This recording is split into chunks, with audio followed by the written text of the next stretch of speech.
आप सभी श्रोतागणों का एक बार फिर से स्वागत है मेरे चैनल रागनी सिंह में। आज फिर से एक बार मालती जोशी जी की कहानियों की श्रृंखला में एक कहानी यातना शिविर को लेकर मैं प्रस्तुत हुई हूँ। तो चलिए शुरू करते हैं आज की कहानी यातना शिविर। आजकल बड़ी मुश्किल से तो मेरी आंख लगती है और आधी रात को ये शोर शराबा शुरू हो जाता है। बाप और बेटियां तीनों टीवी को घेर कर बैठ जाते हैं। चुपचाप देखें तब भी कोई बात है, पर टीवी से ज़्यादा शोर तो ये लोग मचाते हैं। ये लड़कियां, इन्हें फुटबॉल का क ख भी नहीं आता, पर ऐसे चीयर अप करेंगी, ऐसे कमेंट्स करेंगी मानो खेल की विशेषज्ञ हों। आवाज़ से मेरे कान फटने से लगते हैं। बेडरूम का दरवाज़ा बंद भी कर लूं तब भी कोई फर्क नहीं पड़ता। जब बर्दाश्त से बाहर हो गया तो मैं बाहर आई और रिमोट उठाकर मैंने टीवी बंद कर दिया। ये क्या कह रही हो?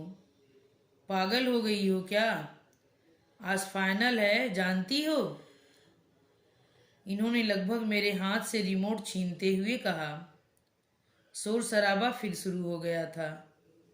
ये कोई वक्त है टीवी देखने का? मैंने लगभग चीखते हुए कहा। अब जिस वक्त मैच आएगा तभी तो देखेंगे ना। पूरी दुनिया देख रही है, तुम जैसों को छोड़कर। हाँ, मैं तो हूं ही सिरफिरी, पर कह देती हूँ, ये आवाजें बंद नहीं हुई तो मेरा दिमाग सचमुच घूम जाएगा। क्यों घूम जाएगा? तनु चीखी। ये तो तुम्हारे लाडले का फेवरेट गेम नहीं है ना? मेरा लाडला? मैं आंख फाड़ उसे देखती रह गई। गुस्से के मारे मेरा पूरा शरीर थरथराने लगा। मेरा लाडला तो तुम्हारा कोई नहीं था। था ना, हमारा दुश्मन था।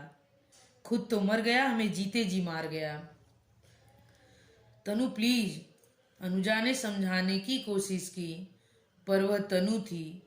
एक बार बोलने पर आती है तो रुकती थोड़े ही है।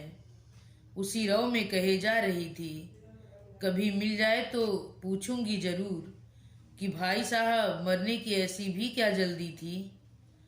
तनु अब बस करो। इस बार अनुजा की आवाज थोड़ी सख्त थी। तनु का आवेश थोड़ा कम हुआ, फिर भी उसने बोलना जारी रखा। पापा प्लीज, हमारे कमरे के लिए एक टीवी अलग से ला दीजिए। यहाँ तो पूरे दिन मार्शल लॉ लगा रहता है। एक भी कार्यक्रम हम लोग ठीक से नहीं देख पाते। अरे पापा कहाँ गए? सच, ये कब उठकर चले गए थे? हम में से किसी को पता नहीं चला। पापा कहाँ गए? कहाँ जाएंगे? अनुजा ने कहा। स्टडी में बैठे होंगे, अपने स्मार्टफोन पर मैच देख रहे होंगे या ट्रांजिस्टर पर कमेंट्री सुन रहे होंगे। बेचारे, उनका इतना सा सुख भी किसी से देखा नहीं जाता। तनु ने उसास भरकर कहा। चलिए दीदी रानी, कमरे में चला जाए, अपनी नींद ही पूरी कर लें। और दोनों जैसे मुझे अंगूठा दिखाती हुई कमरे में चली गई। टीवी चीखता रह गया। सुबह माहौल में एक तनाव था जो स्वाभाविक ही था, पर उसकी तरफ ध्यान देने की मुझे फुर्सत नहीं थी। चाय, नाश्ता, टिफिन, ये सब तो मेरी ही जिम्मेदारियां थी ना, उन्हें तो पूरा करना ही था। नाश्ते की टेबल पर एकदम सन्नाटा सा था। एकाएक इन्होंने कहा, बच्चों शाम को 5 बजे तक घर आ जाना। क्यों पापा? दिल्ली से कुछ लोग आ रहे हैं ना। दरअसल अनु के लिए एक रिश्ता देखा है, वे ही लोग आ रहे हैं। मतलब दीदी को देखने आ रहे हैं? पापा, ये देखना दिखाना इज सो इरिटेटिंग। बेटी, इसी बहाने हम भी तो उन्हें देखेंगे। इसे मेल मुलाकात का एक जरिया ही समझ लो। मैं तो होटल में व्यवस्था कर रहा था। धत, होटल में नहीं जाऊंगी। अनुजा ने सख्त नापसंदगी जाहिर की।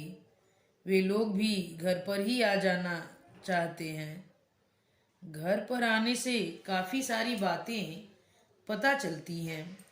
आपका कल्चर, आपका स्टेटस, आपका टेस्ट सबसे परिचय भी हो जाता है। होटल में सब कुछ फॉर्मल रहता है। तो तनु बेटा, तुम जरा जल्दी आकर चाय नाश्ते का देख लेना, दीदी को भी तैयार कर देना।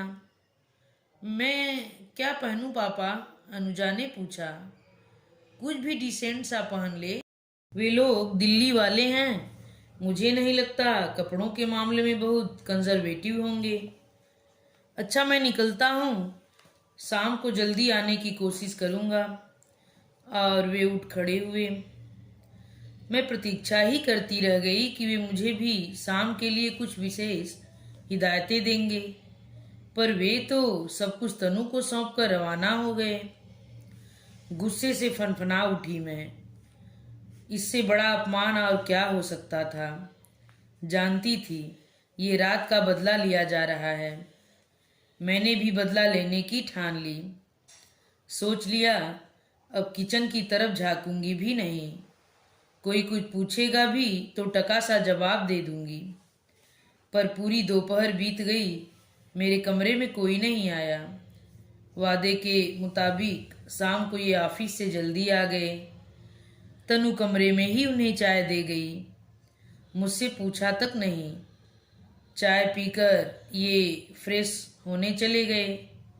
बाथरूम से लौटकर ये कपड़े बदलने लगे। तब तक मैं सब्र किए रही, पर तैयार होकर जब ये बाहर जाने लगे तो मुझसे नहीं रहा गया। मैंने कसैले स्वर में पूछा, मेरा बाहर आना जरूरी तो नहीं है ना? तुम्हारी मर्जी। नहीं, मुझे एकदम दरकिनार कर दिया गया है, इसलिए पूछ रही हूँ। आओगी तो अच्छा लगेगा, नहीं तो कह दूंगा बीमार हैं। आपने सुबह जो तनु से कहा मुझसे नहीं कह सकते थे। जानबूझकर मेरा अपमान करते हैं, ये लड़कियां भी सीख रही हैं। देखो, इस समय मेरा दिमाग मत खराब करो। पहले मेरी बात का जवाब देते जाइए। तुम्हारी बात का जवाब यह है कि अनुजा की शादी में तुम्हें कितनी दिलचस्पी है, इस बात का मुझे पता नहीं है। वह 24 की हो रही है। MSc किए उसे 2 साल हो गए हैं। इधर उधर यूं ही टाइम पास जॉब्स कर रही है। पर तुम्हें शायद इन सब बातों का एहसास ही नहीं है। तुमने कभी नहीं कहा कि लड़की बड़ी हो रही है, अब उसके लिए लड़का ढूंढना चाहिए। अक्सर तो ये काम माँ ही करती हैं, और वो लड़की मुझसे पूछ रही है कि पापा मैं क्या पहनूं, जबकि यह बात माँ से पूछी जानी चाहिए। आप सबने तो मुझे दूध की मक्खी की तरह निकाल कर बाहर कर दिया है। क्या कहती और क्या सुनती। तुम खुद ही छिटक कर दूर खड़ी हो गई हो और दूसरों पर दोष मढ़ रही हो। ये घर, ये गृहस्थी, ये लड़कियां और मैं सब जैसे तुम्हारे हैं ही नहीं। तुम बस एक रस्म अदायगी करती जा रही हो। कभी फुर्सत से बैठकर सोचना कि तुम्हारी इस स्थिति के लिए जिम्मेदार कौन है। खैर, ये बहस का मुद्दा है फिर कभी। अभी मेरे पास समय नहीं है, तुम आराम करो। मन तो हो रहा था कि सचमुच आराम ही करती रहूं। जब किसी को मेरी जरूरत नहीं है तो मुझे ही क्या पड़ी है। पर कई बार घर में काम करने वालों का लिहाज करना पड़ता है। वे हर बात को फौरन जग जाहिर कर देते हैं। हमारी महरी ने तो अपने 4-5 बंगलों में बात फैला ही दी है कि जवान बेटे की मौत के बाद से 25 नंबर वाली मैडम थोड़ी सी खिसक गई हैं। वे लोग अब मुझे विचित्र नज़रों से देखते हैं। उन नज़रों में सिर्फ सहानुभूति नहीं होती, कौतूहल भी होता है। जब अपने घर में ही इस तरह की उपेक्षा मिल रही है तो बाहर वालों से क्या अपेक्षा की जा सकती है। मेरा दुख जैसे सिर्फ मेरा होकर रह गया है, औरों को उससे कुछ लेना देना नहीं है। ठीक 7 बजे तैयार होकर जब मैं बाहर आई तो तीनों मुझे देखते ही रह गए। मुझे भी लगा कि जोश में आकर मैंने कुछ ज्यादा ही साज श्रृंगार कर लिया है। मेरे सामने अनु इतनी सौम्य लग रही थी और सुंदर भी। मुझे देखकर तनु ने मुंह बिचका दिया। ये कुछ कहने को हुए, फिर चुप हो गए। आजकल मुझसे कुछ भी कहते हुए डरने लगे हैं। न चाहते हुए भी मैं एकदम आपा खो बैठती हूँ। एक बार मन किया कि कपड़े बदल लूं, पर अब समय नहीं था। वे लोग किसी भी समय आ सकते थे और लो, घंटी बज ही गई। जब सब लोग अपना स्थान ग्रहण कर चुके तो परिचय का दौर चला। तनु ने पहले ही ऐलान कर दिया था कि दीदी चाय वाय लेकर नहीं आएंगी, वो काम मैं और गोपाल करेंगे। दीदी ठाठ से आपके साथ बैठेंगी। सो अनुजा हम लोगों के साथ ही बैठी थी, बड़ी सुंदर लग रही थी। बातचीत के प्रारंभिक दौर के बाद मेहमानों को नाश्ते के लिए आमंत्रित किया गया। मैंने देखा कि मेरी मदद के बिना भी तनु ने काफी लंबा चौड़ा इंतजाम कर लिया था। डाइनिंग टेबल डोंगों से खचाखच भर गई थी। जैसे ही पहला डोंगा खुला, मेरा तो खून ही जम गया। समोसे, पिछले 4 साल से इस घर में समोसे नहीं बने थे, न बाहर से आए थे। समझ गई कि तनु की कारस्तानी है, उसने जानबूझकर यह किया है। आज तो इसकी खबर लेनी ही पड़ेगी। लड़की हद से ज्यादा गुस्ताख होती जा रही है। सॉरी आंटी, तनु ने सफाई देते हुए कहा। मम्मी बीमार हैं, इसलिए नाश्ता बाजार से ही मंगवाना पड़ा। मैंने आज दीदी को किचन में पाँव ही नहीं रखने दिया, और मैं तो इस मामले में एकदम कोरी हूँ। सबने एक बार फिर गौर से सजी धजी बीमार मम्मी को देखा। संकोच से मैं गड़ ही गई। मैं राह देखती रह गई कि कब ये लोग जाएं और कब मैं तनु को आड़े हाथों लूं, पर मौका ही नहीं मिला। वे लोग बड़ी लंबी पारी खेले, फिर माँ बाप तो उठकर चले गए, दोनों बेटों को यहीं छोड़ गए। बच्चों की बातें थीं कि खत्म ही नहीं हो रही थीं। उन लोगों को थोड़ी स्वतंत्रता देने के लिए ये उठकर स्टडी में चले गए। फिर मेरा वहाँ बैठना अप्रासंगिक लगने लगा। मैं कमरे में चली आई। 5-6 दिन बाद की बात है। उस रात खाने की मेज पर इन्होंने एकाएक कहा, अनु बेटे, कांग्रेचुलेशंस, तुमने दिल्ली फतह कर ली। मतलब? अनुजा का अगला प्रश्न था। मतलब उनके यहाँ से हाँ आ गई है ना पापा? तनु किलक उठी और उसने उठकर दीदी को गले से लगा लिया। हाँ बेटा, उनके यहाँ से हाँ आ गई। अनु, अब तुम अपनी भी राय बता दो ताकि सगाई की तारीख तय की जा सके। दीदी की राय अलग से पूछने की क्या जरूरत है पापा? जरा उनका चेहरा तो देखिए। सचमुच अनुजा का चेहरा एकदम सिंदूरी हो रहा था। हाँ, एक बात और, रमाशंकर जी ने कहलवाया है कि अगर ऐतराज न हो तो वे दोनों डोलियां एक साथ ले जा सकते हैं। आप भी फ्री, हम भी फ्री। धत, मैं उस बांगडू से शादी नहीं करूंगी, तनु चींकी। ये बांगडू मत कहाना। हाँ, इंजीनियर है वह, अगले साल यूएसए जाएगा अगली पढ़ाई के लिए। देखा पापा, अभी सगाई भी नहीं हुई है और उन लोगों की वकालत शुरू हो गई है। वो इंजीनियर या जो भी हो, मैं उससे शादी नहीं करूँगी। बड़ी मुश्किल से तो तुमसे छुटकारा मिल रहा है। तुम्हारे देवर से शादी कर लूँगी तो वहाँ जिठानी बनकर मुझ पर रोब झाड़ोगी बेचारी मैम। ओके ओके, लड़ो मत। वैसे मैंने उनसे पहले ही कह दिया है कि छुटकी हमारी मेडिकल स्टूडेंट्स है, वह डॉक्टर दूल्हा ही चाहेगी। ये ठीक किया पापा। और पापा, दीदी की शादी के बाद मैं हॉस्टल शिफ्ट कर जाऊंगी, फाइनल है मेरा। टाइम बे टाइम वार्ड ड्यूटीज लगती है। घर से जाना बहुत मुश्किल हो जाएगा। पढ़ाई की दृष्टि से भी ठीक रहता है। फाइनल में करीब सभी हॉस्टल चले जाते हैं। मतलब दीदी ससुराल चली जाएगी और तुम हॉस्टल चली जाओगी? मुझ गरीब को इस यातना शिविर में अकेला छोड़ दोगी? ऐसा मत करो भाई। Have mercy on me. यातना शिविर? इस शब्द को सुनते ही लड़कियों ने जिन नज़रों से मुझे देखा था वह असहनीय थी। कमरे में आने के बाद भी लग रहा था जैसे वे नज़रें मेरा पीछा कर रही हों। ये काफ़ी देर तक बाहर बच्चों के साथ हंसी मजाक करते रहे। कमरे में आए तब 11 बज चुके थे। उन्हें लगा होगा मैं सो गई हूँ, इसलिए चुपचाप आकर लेट गए।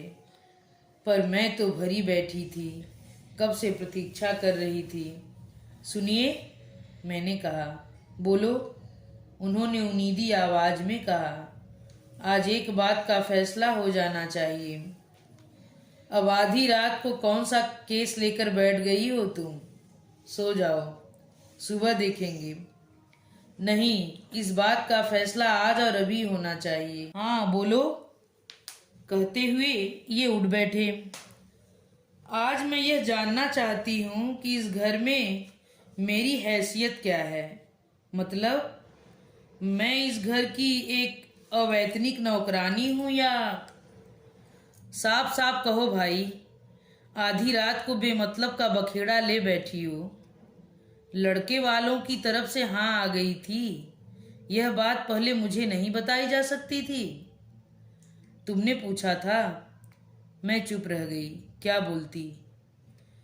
वे ही बोले, उन लोगों को हमारे यहाँ आए इतने दिन हो गए, तुमने एक बार भी जानना नहीं चाहा कि उनका क्या जवाब आया। तुमने यह भी नहीं पूछा कि लड़का क्या करता है, उसके पिताजी क्या हैं। मेरे ख्याल से तुम्हें तो लड़के का नाम भी मालूम नहीं होगा। तुमने तो कभी कोई इंटरेस्ट दिखाया ही नहीं। तुम्हें कोई क्यों कुछ बताए? तुम्हारे अहंकार को ठेस लगी है, इसलिए तुम तिलमिला गई हो। वैसे तुम्हें अनुजा की शादी में रत्ती भर भी रस नहीं है। उस दिन तुम उस महिला के पास इतनी देर बैठी थी, क्या उनसे परिवार के बारे में कुछ पूछा? क्या तुम्हें पता है उनकी बेटी कहाँ ब्याही गई है? उनका अपना पीहर कहाँ है? वे हाउस वाइफ हैं या नौकरी करती हैं? कहने सुनने को 100 बातें थी, पर तुमने की ही नहीं। मुंह में दही जमाए बैठी रही। उस दिन समोसे देखकर मेरा दिमाग आउट हो गया था। मैं जानती हूँ तनु ने जानबूझकर यह शरारत की थी और आपकी सहपर की थी। यकीन मानो, इसमें मेरा कोई हाथ नहीं है। सारा मीनू लड़कियों ने तय किया था, और उन्होंने जानबूझकर किया हो तो उसमें आश्चर्य क्या है। पिछले 4 सालों से इस घर में समोसा नहीं आया, गाजर का हलवा नहीं बना, क्रिकेट की कमेंट्री नहीं सुनी गई। 4 सालों से हमने तनु अनु का जन्मदिन नहीं मनाया। हम लोग कहीं बाहर घूमने नहीं गए, होटल में खाना नहीं खाया। 4 साल से हमने एक भी शादी अटेंड नहीं की। एक मुसलसल मातम घर पर छाया हुआ है। बच्चे बगावत पर उतर आए तो आश्चर्य क्या है? यह सब झेलने की उम्र है उनकी। आप तो ऐसे कह रहे हैं जैसे यह दुख सिर्फ मेरा है और मैं इसे आप सब पर थोपना चाहती हूँ। सुनीता, मैं मानता हूँ यह हम सबका साझा दुख है। इसे हम सब मिलकर झेलते तो शायद यह हल्का हो जाता, पर तुम तो इसे अपनी जागीर बनाकर बैठी हो। तुमने इसे इतना बड़ा इश्यू बना लिया है कि लोगों को अब तुमसे सहानुभूति नहीं, चिढ़ होने लगी है। मेरे दोस्त घर आने से कतराने लगे हैं। तुम्हारी सहेलियों ने किनारा कर लिया है। रिश्तेदार भी बिना मतलब के इधर फटकते नहीं हैं। औरों की बात जाने दीजिए। क्या आप भी मेरे दुख को नहीं समझते? क्या आपके मन पर खरोंचे नहीं आई है? खरोंच? लड़का इतना बड़ा घाव दे गया है कि शायद जिंदगी भर नहीं भरेगा। पर फर्क यह है कि मैं उस घाव को भरने का जतन करता हूँ और तुम उसे हरा रखना चाहती हो। मैं उस दुख को सहलाने की अय्यासी नहीं कर सकता, क्योंकि मुझे नौकरी करनी है, 4 लोगों के बीच उठना बैठना है, घर परिवार का ध्यान रखना है, खासकर बच्चियों का मनोबल बढ़ाए रखना है। ये उनकी हंसने खेलने की उम्र है, उन पर यह उदासी की चादर क्यों डाली जाए। सुनीता, हम मरने वाले के साथ मर तो नहीं सकते। जिंदगी अगर बाकी है तो जीना ही पड़ता है। तो फिर उसे सलीके से जीने में क्या हर्ज है। कल को ये लड़कियां ससुराल चली जाएंगी तो अपने साथ कुछ अच्छी यादें तो लेकर जाएं। अभी तनु कह रही थी कि दीदी की शादी के बाद हॉस्टल चली जाएगी। मैं सोचता हूँ यही ठीक रहेगा, यहाँ तो उसका दम घुट जाएगा। और आपके लिए भी तो यह घर एक यातना शिविर है, इसे छोड़ना नहीं चाहेंगे। मैं तो यहाँ रहने के लिए अभिशप्त हूँ। तुमने तो दीन दुनिया छोड़ दी है, पर मैं तो ऐसा नहीं कर सकता न। और कल को लड़कियाँ पीछे मुड़कर देखना चाहें तो उनकी नज़रों में एक घर तो होना चाहिए न। पता नहीं क्या हुआ, अचानक मैं फपक्कर रो पड़ी। अब क्या हो गया भाई, कहते हुए उन्होंने जैसे ही मेरे कंधे को छुआ, मैं कटे पेड़ सी उनकी गोद में गिर पड़ी। रुलाई के वेग से मेरा पूरा शरीर हिल रहा था और ये मेरी पीठ पर बालों पर चुपचाप हाथ फेर रहे थे। उनकी यह मौन सांत्वना बड़ी अच्छी लग रही थी। जब जी भर कर रो चुकी तो मैं उठ बैठी। रूधे गले से मैंने कहा, तो अब अनु भी हमें छोड़कर चली जाएगी? हाँ, और कुछ दिनों बाद तनु भी। यह सृष्टि का नियम है सुनीता। बच्चे किसी के पास नहीं रहते, पंख निकलते ही उड़ जाते हैं। वैसे आज तुम अनु के लिए रोई हो, बहुत अच्छा लगा। मैं तो समझ रहा था कि तुम्हारी सारी संवेदनाएं मर चुकी हैं। इतने दिनों से मैं ये उपेक्षा का नाटक इसलिए खेल रहा था कि पता तो चले कि तुम एकदम पत्थर हो गई हो या तुम में अब भी कुछ स्पंदन, कुछ दुखदुखी बाकी है। मेरी परीक्षा ले रहे थे? हाँ, और तुम उसमें पास हो गई हो। अब बस एक काम करना, जितने दिन बिटिया घर में है उसे खूब दुलार देना, ताकि यहाँ से जाते समय उसके आंचल में अच्छी सी प्यारी सी स्मृतियाँ हों। मैंने बच्चों पर बहुत अन्याय किया है न, क्या पता वे लोग मुझे क्षमा भी कर पाएंगी कि नहीं। एक बार उन्हें अंक में भरकर तो देखो, सारे गिले शिकवे पल भर में दूर हो जाएंगे। और उन्होंने मुझे अंक में भर लिया। कितने दिनों बाद मैंने इनके स्पर्श में पहले की सी उष्मा महसूस की थी। और इन्हीं अंतिम शब्दों के साथ यह कहानी यहीं पे समाप्त होती है। आप सभी श्रोतागणों को यह कहानी कैसी लगी कृपया कमेंट में ज़रूर लिखकर बताएं और मेरे चैनल को सब्सक्राइब और वीडियो को लाइक करना मत भूलिए। धन्यवाद।